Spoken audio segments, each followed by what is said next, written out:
Hello, everyone, and welcome to Furball Friday. I meant to do the music intro. I thought it was set, but it did not. That is okay. We are here to talk about animal communication, picking up on animals, bonding with animals, animal mediumship, all that fun stuff right here on Furball Fridays. For those of you who don't know, my name is Larkin. I am a lifelong intuitive psychic medium, animal communicator, spiritual teacher, and coach. And I'm also a mindset manifesting coach. So there you have it. All right, now we're finally live on Instagram. Woohoo! So let's talk about animals. And I'm going to say non human animals. And I want to talk about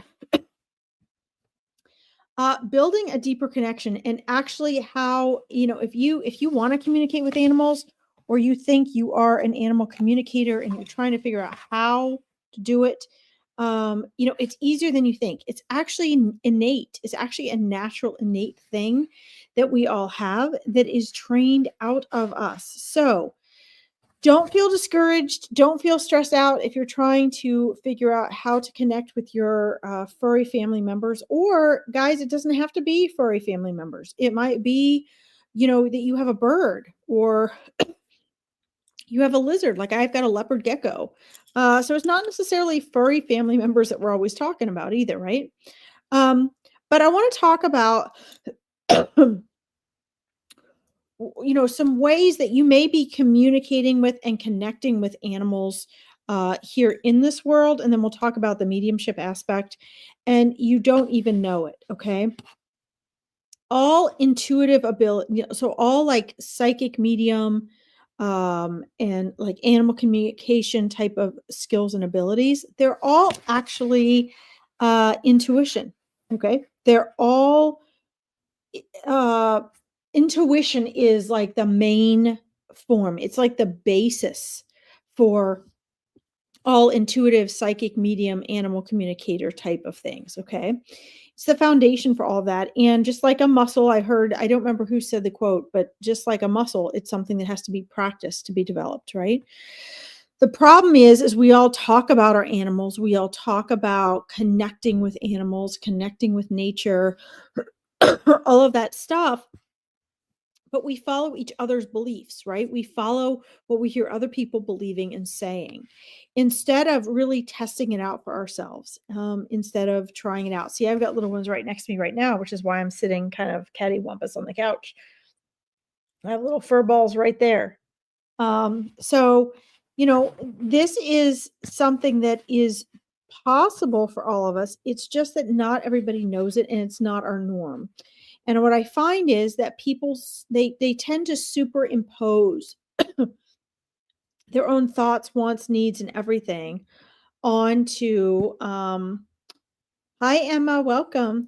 They tend to superimpose their wants and needs on animals. So when people come to me for animal readings, most of the time, which is why I actually didn't do it for so long. It was annoying. Humans want what humans want. And that's one awesome thing about animals, that they're not that same way.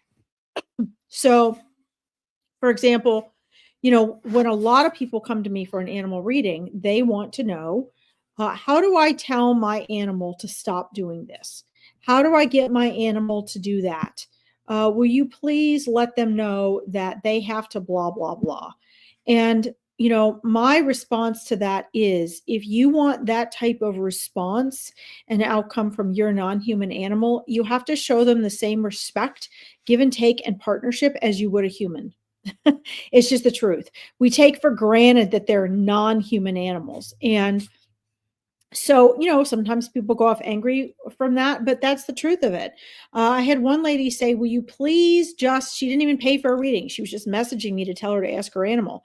She's like, will you please just tell her to stop digging in my garden? Well, no, because she has a reason why she's digging in your yard.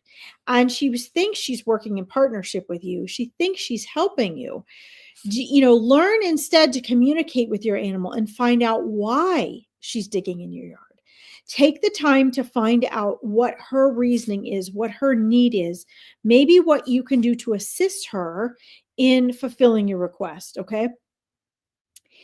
Sometimes it's that they don't know what we want, but a lot of the time it's just they have their own choices, their own wants and needs that we humans miss. We miss it altogether, right? So, for example, dogs that have anxiety in being left alone. Usually people come to me and they're like, tell my dog to stop chewing up the couch, tell my dog to stop eating everything. But just like with a person, just like it would be with you, it doesn't work that way.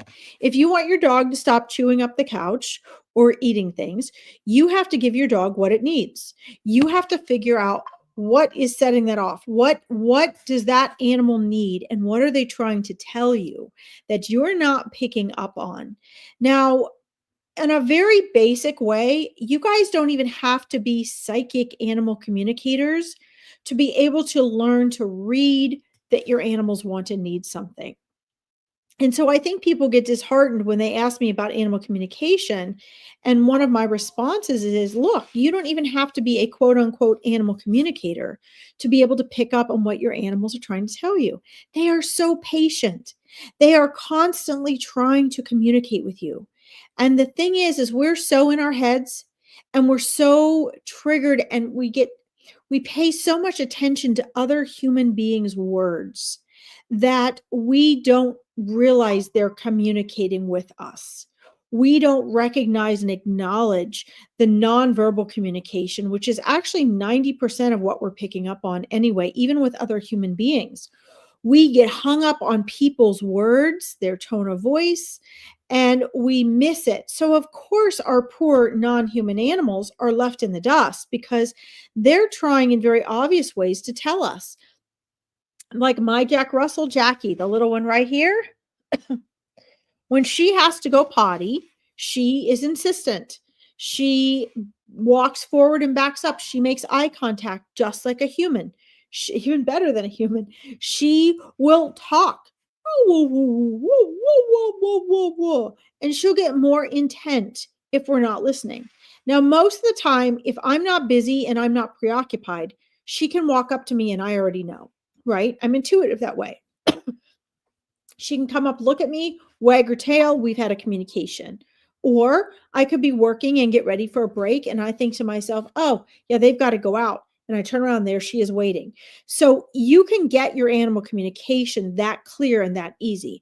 But for most people, or even for me, when I'm caught up doing other things, it's not that simple, right? Because you're in your head. So that first rule of animal communication is observe. Shut up, slow your thinking down or be aware of your thoughts and just observe. Give them a space. If you love your pets or maybe maybe you work somewhere else, maybe you work where you take care of animals or you do animal grooming or you work in a farm or a zoo or an animal park or an animal hospital. The first key to animal communication for humans is to stop thinking and judging and assuming you know. Stop displacing your own thoughts and feelings onto the animal and observe. Just observe. Stop telling them what to do. Stop trying to direct them. Stop bossing them around. Stop scolding them. Stop trying to be the boss and just observe. Okay. This is so important because when you still this, even with people, like this will help you practice in your relationships too. Even if you stop the chatter, the constant chatter, which people say, as a mindset coach, every day people say, Larkin, I can't stop the chatter. That's fine. Then just notice the chatter, just observe it and observe what are they actually doing? Do they come in when you come home from work? Do they come in after they greet you and roll around happily? Do you subscribe to that stupid instruction of when you come home, ignore your dog and don't say hi to them? No, they want to greet you. Say hello. I drop everything and I first greet my animals. I get down on the floor. I put my arms out. I hug them. I kiss them. I love them. And it's like, yes, they know I'm as excited to see them as they are to see me. Okay. Most of you may not know this, but since 7 years for a dog, okay, or seven, yeah. So 7 years for a dog is in one of our years. So for every year that we're living, they're 7 years older. Okay. For cats, it's more like 6. When you're gone for a day, that's a week of their life. So, you can just calculate it out. Basically, a day for you is a week of their life. Okay. So imagine, even though we say, oh, animals don't know time. Well, yeah, they don't do clock time, but they know, they can feel it. They're waiting for you. They can feel when you're on your way back home. Um, when you're gone from work for a day, it feels like ages to them. Okay. Even though they don't monitor time passing the same way that we do. So, along with observing your animal and letting them teach you what they have to say, what they want and need, which will make your lives easier, their life easier, your relationship better. It will make everything easier for you to connect and communicate. Let go of that need to control because they're your pet, right? Let go of that need to control. And what you'll find is the bond and the trust becomes so much stronger, so much different. And when you give this much patience to a non-human animal, you get like 100 times that back. They always give you 100 times back what you give them. Okay. I know that sounds like a strange percentage, but it's really true. And the animals that taught me this were horses, because horses are on a totally different time scale. So when you're working with a horse, they're a prey animal. So most horses have been abused in some way or mistreated, not all, but most of them, because they're used for things, right? And then when people are done with them or they're not doing what they want, they get rid of them or ditch them or whatever. So it's a lot harder for that horse to fulfill its purpose because it's bigger, it's more expensive, it's more difficult to keep and care for than a dog, for example. So people get a dog, they can cuddle with it, they see that dog every day. A horse is a whole different ball game. So their value is also different. Okay. And horses taught me, especially how impatient humans are. Horses taught me how impatient humans are with animals. Because with a horse, you have to work on the horse's time frame in order to get the results that you're looking for. So if you're wanting a better ride or a better partnership or a better bond or trust with your horse, hey Cindy, welcome. Good to see you. Um, thank you very much. I hope all is well with you too. If you want that with your horse, they're 1,000-pound animal. You have to be patient with them. You have to allow them to do it at their own time. If you will work at their time, once they take that time that they need to get what they need to learn or get what you're wanting them to get, what they give you is phenomenal. What you can do with that particular thing past that point is incredible and it's priceless. So it's worth it to give them that time. Okay. It's worth it. And then I learned how to apply that with other animals other than horses.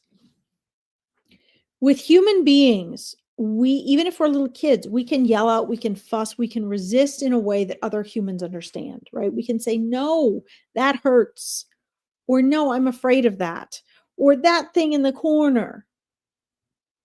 Non-human animals do communicate constantly. And they pick up and read you, honestly, even better than other humans. What they don't have that you don't get is this.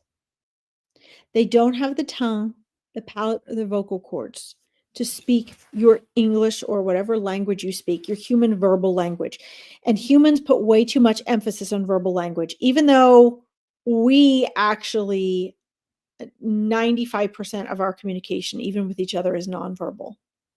So if you really truly want to learn to communicate with animals, maybe just the ones in your life, if you really truly want to be able to connect with them more deeply, understand what they want and need, understand why they have the habits you want them to change, and how to give them what they need so they can change those habits. As with mindset coaching, there's no shortcut. You have to go through the process. If you chose to take that animal on, then by all means, please be willing to go through the process.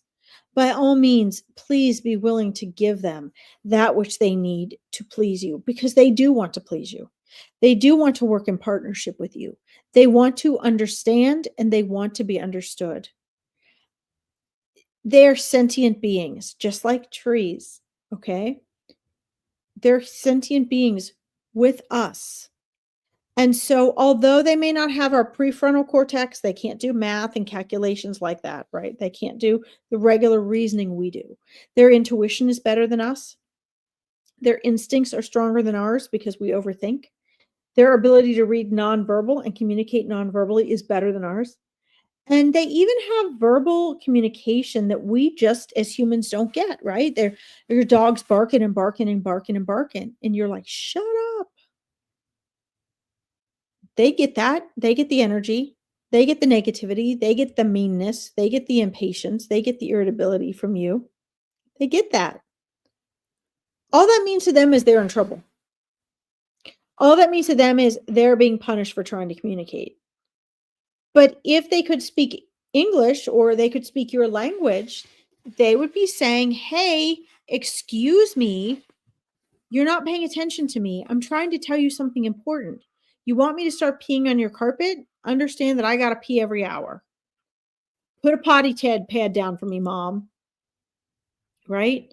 It takes us humans so freaking long to pick up on this stuff. And one of the beautiful things about a lot of native cultures, like the Native Americans, is their observation skills are like 100-fold what ours are in our regular Western society, modern day society. If you go walking in the woods with someone that is that attuned, they can hear a deer coming, a quarter, half a mile away. They know where the deer tracks are. They know where to find everything. They know which bird is calling. They know when they hear a broken branch, exactly what animal that is. I mean, it is amazing what they know. Why? Because as I said in the beginning of this video, they tune into the subtleties. And there's so much to be said for that. People think, oh, okay, I get on, I listen to Larkin's Furball Friday, and I learn all this fun stuff. Okay, now on to the real world. Like, that was my animal communication for the day. Why stop there? Do you understand that what nature teaches you can save you in your everyday life? It can help you when you're camping. You don't have to be an outdoor survivalist to learn some of this stuff. And the more subtle things you pay attention to, the more you're going to notice other things. You're going to notice if, you're going to walk into a gas station and there's a car pulled up that's about to rob that store. You're going to know or get a feeling when you got to get out of that bank before it's robbed, right? Hey, Savon, welcome. You are going to get an instinct when you're walking down that sidewalk or that alley not to go any farther that way because it may not be safe. You're going to understand if that cat or dog you're trying to rescue is terrified enough that they're going to bite you or not. Right? There's all sorts of ways that our non-human animal friends in nature can help us in the areas of our lives that you may just think are the more real practical ways. And the Native Americans knew this. I mean, my Native American teachers and shamanic teachers, my outdoor survival teachers, they picked up on subtleties you would not believe. It blew me away. The freedom, the safety, the sense of security, the sense of awareness that you get, even just walking in the woods at your local park is 100-fold if you just learn to listen to nature. If you just learn to understand the subtleties spoken to you by animals, right? Most of the time, we humans get impatient and angry and maybe even mean and bossy and controlling with non-human animals when all they're doing is trying to say, hey, like a person would, stop, that scares me. Or, hey, you don't understand. I'm not coming to you because I'm ignoring you. I'm not coming because I'm in pain or I'm uncomfortable. I mean, how many times have you guys done that with your non-human animal friends? You fussed at them, scolded at them, yelled at them, put them somewhere, locked them up in something. You had no idea what they were going through. what they were feeling. You came home and you'd crated them and you'd found out that they cut themselves up trying to get out of the crate because they were freaked out. Or you were mad at them for wiggling and itching and you tossed them off the bed only to find that they had hives, right? Or I mean, I see it all the time. People put their dogs out and they put them out and they leave them out in the rain and they chain them to something. And what ends up happening? Well, it rains and then the people are done with what they want to do. They decide to go bring their dog in and their dog's rolling in the mud or sitting in the mud or barking. And they yell at them for barking. Well, it's raining. The dog's like, hello, did you forget about me? Hi. And I just always ask people, like, animal communication is so easy. Put yourself in their shoes. Take away your voice box. Realize that they understand you better than you understand them. And that's what the problem is. That's where the communication breakdown is. It's not with them. It's with you. They're looking to you to set the standards. They're looking to you to set the habits. They're looking to you to set that communication bridge. And that means that, you need to at least a little bit learn to observe so you know what they're trying to tell you, right? I mean, I remember feeling bad so many times because it was like, okay, you think your dog's just sniffing, and then you bring them inside, and then they poop in the house, and then you get mad at them because they poop in the house. Well, they weren't coming in because they had to go to the bathroom.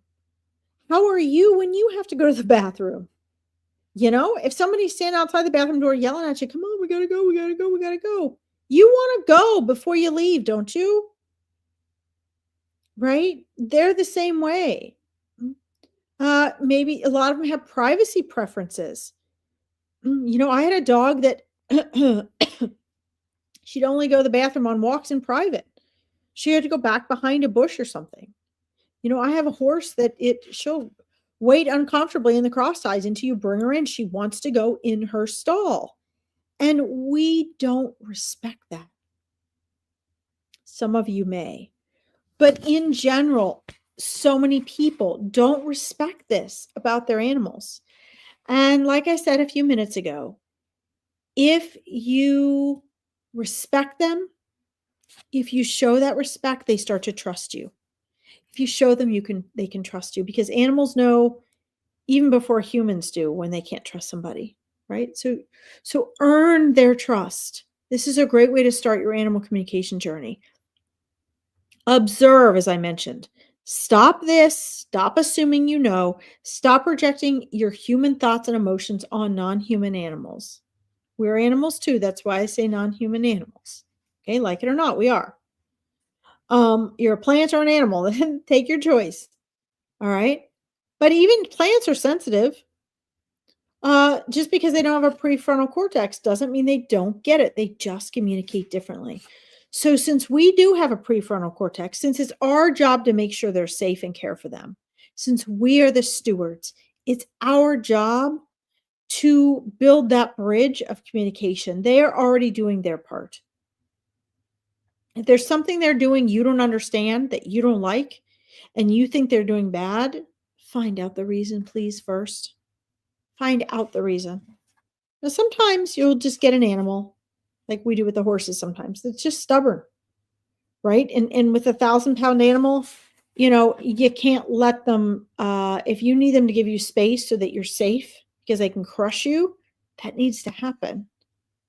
But you have to build a rapport so they respect you, so that they want to do that, so that you have a system for communication, okay?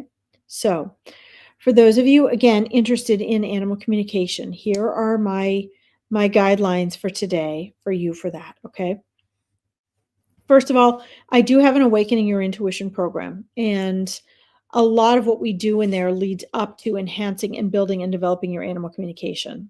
Okay, we have a whole module on animal communication, and we talk about energy and intuition and all of that. So you do learn to communicate with nature and with animals, as well as understanding animal totems and power animals and that sort of thing. So that's one option. If you guys are interested in that, you can always reach out and talk to me about that. The other thing is, the very first thing is, remember, stop judging, thinking you know what they want and need, and projecting your own human assumptions thoughts and feelings onto your non-human animals. And instead, and this is priceless, guys, if you can do this, instead, start observing. Do less judging and more observing. Do less projecting of yourself onto your non-human animals and more reception to notice. Stop bossing them around and trying to control them, and instead work with them as a partner. Ask them what they need. Sit down with them on the floor. Interact with them eye to eye like they're equals. And when you do this, there are so many amazing outcomes you can't possibly imagine that start to show up for you when you do this for your non-human animals. Okay? Now, before we close up, I want to, since we focused a lot today on animal communication, I want to also briefly mention too that when it comes to animal mediumship, they are there just like your regular loved ones, just like your human loved ones. Okay. Non human animals have souls, just like human animals do. Okay. And their souls choose when they come into this world and when they leave this world, just like humans do. Okay. They can also sense you once they've crossed over to the other side better than you can them. All right.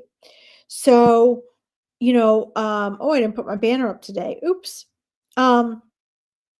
They can sense you better than you can sense them. It is us on this side of the veil in the physical world that has to learn to fine tune our intuition enough. Sorry, guys, I'm on the couch today. That's why everything is so wiggly. Um, they have to, they try to get through us in the ways they know that we can get through to them most easily, right? But we have to fine tune and again pay attention to the subtleties of our intuition if we're going to pick up on them. Okay.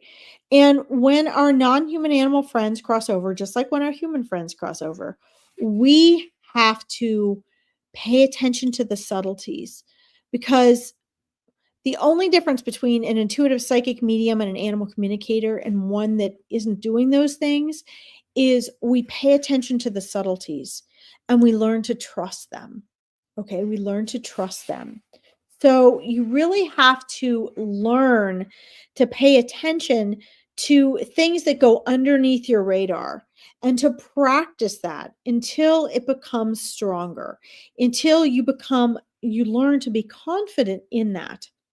Okay, until you learn to recognize what's actually right there in front of you, the communications that are coming through for you. They are coming through, they're constantly coming through. It's just that you are not aware of it. Okay. How do we practice our intuition? How do we make the subtleties? Because it's all just energy, right? How do we make that more obvious for us? Practice, practice, practice. It's like anything else. You have to practice makes perfect, right? So you have to practice things in order to make them stronger. Practice your skills and abilities in order to make them stronger. And then with that comes confidence because confidence only comes through experience. So as you begin to just observe, stop projecting your thoughts and judgments onto your non-animal companions, observe them, and then be patient and ask them and get validation and respect them. You'll start to see that your rapport develops, that your communication becomes more clear, that you start to become more confident in what you're picking up on, and that your non human animals trust you more. They're happier, they're more relaxed, they're more willing to do what you ask because they know that you care about their needs and you're at least trying to understand what they're trying to communicate because they're always trying to tell you what they need and what they want. And the answers to all the things you don't want them to be doing are in this observation. Okay. Listen, if you guys are interested in getting an animal communication training or reading, you can always message me at larkinsreadings.com. You can find me on my Facebook Psychic Medium page or Larkin Animal Interpreter page. My YouTube page here is always available. I have a psychic medium YouTube page, and I also have the My Powerful Choices one, which is more focused on mindset and manifesting. So you can feel free to reach out to me at any time. If you like this video, please give it a like and subscribe to my YouTube channel. I am working now to grow my YouTube channel as I love YouTube as a platform. And there's so many new and cool things that I can do with YouTube. So I can share it all over for people, and I can help you guys to manifest, to transform, to develop your intuition and your better rapport and communication with your non-human animals. Thank you all for tuning in. I'll see you next Friday for Furball Friday. And on Thursday, I'll see you for terrific tips manifesting. And on Monday, I'll see you for Angels in Action. Bye, everyone.